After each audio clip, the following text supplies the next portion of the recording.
Hello everyone, this is Nitpicking Nerd, and today I want to do a re-review of Star Trek Discovery. I recently rewatched the entire first season, and I think I can say that I don't totally hate the show, meaning there is a lot of things wrong with it, but there are also some fun elements, so I'm not going to say I hate every single moment of the show. I did think it was entertaining in places, and even clever in places. It did have some surprising moments, some twists, some good characters like Captain Lorca, and even some of the special effects which I did criticize often, but in some places it did work. What really ruined it for me were some of the stupid writing, especially toward the end of season 1.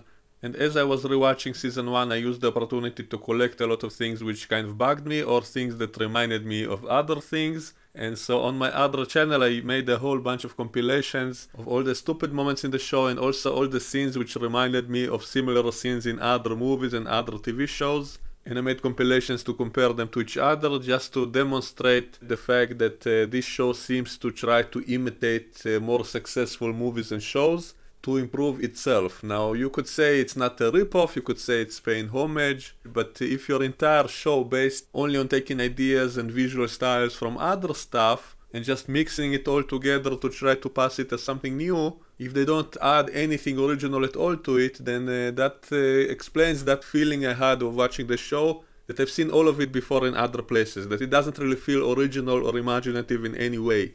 And so I think that explains that feeling that something is terribly wrong with the show. It doesn't feel original or creative. It feels like a mashup of a whole bunch of ideas and visuals from a whole bunch of other stuff. And the show is actually being sued because it allegedly stole the idea of the tardigrade from a computer game. But I think that's only the tip of the iceberg. That's only one little thing that is lifted from other places. There are literally dozens of other examples like this. And I've shown that on my other channel, Major Green. You can check it out, look at all these compilations, and you will see all the similarities to other science fiction movies, TV shows, games. And not just to science fiction, there's some similarities to Game of Thrones and a lot of other things. So it's pretty obvious to me that the creators of the show kind of took a lot of things which they thought were cool and popular and tried to incorporate it all into this one show.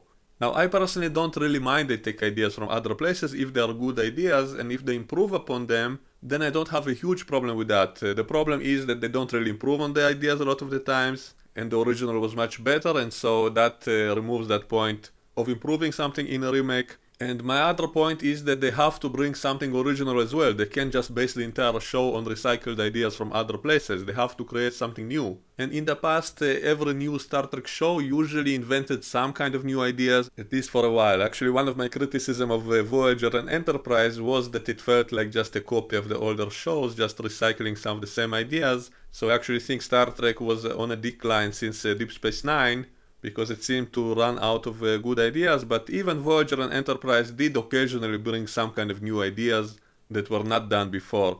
And I know that it is getting harder and harder to come up with something that was not invented before, and so that's why I'm kind of forgiving toward this whole thing, to tolerate it to some degree, but you have to bring something new to a show, a brand new show, without any kind of new ideas. And you can say the Spore Network, but that's lifted from a whole bunch of things, like the midichlorians in Star Wars or the spice in Dune. They just kind of recycled all those ideas together and repackaged them as if it's something new. Now, as you know, I'm a big fan of the Orville, so some of you might ask, well, why are you praising the Orville? The difference is that the Orville is openly a parody. It's openly a spoof of the old Star Trek shows. It's not trying to pretend that it's new, and what surprised me in that show is that it actually did have a lot of new science fiction ideas which we didn't really see in movies and TV shows before. Some of them were lifted from all kinds of books, but still I would say if they actually take that idea and bring it to TV for the first time, then it's worth it. And so that's why I like the Orville so much, because it's not just a spoof, not just a parody, but it actually did bring a whole bunch of new ideas to the screen, and so it felt much more creative and imaginative and original, and it felt much more fresh than Star Trek Discovery, which is entirely composed of a mashup of ideas, without barely anything new at all. And so that was one of the reasons I think the Orville was superior to Star Trek Discovery. Also, I prefer the visual style of the Orville, which is pleasant to look at. And it had much better characters that you actually like, lovable characters, and not characters that you hate and want to see being killed off. But one of my complaints of the Orville is that sometimes they do take a little bit too much from the old ideas from Star Trek, so I do criticize the Orville for that as well.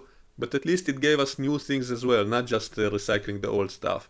And with Discovery, I barely see anything new at all. There's absolutely nothing original. It's just repackaged, recycled, rehashed, unimaginative, and just stupid a lot of times. It doesn't know what it wants to be. Does it want to be horror?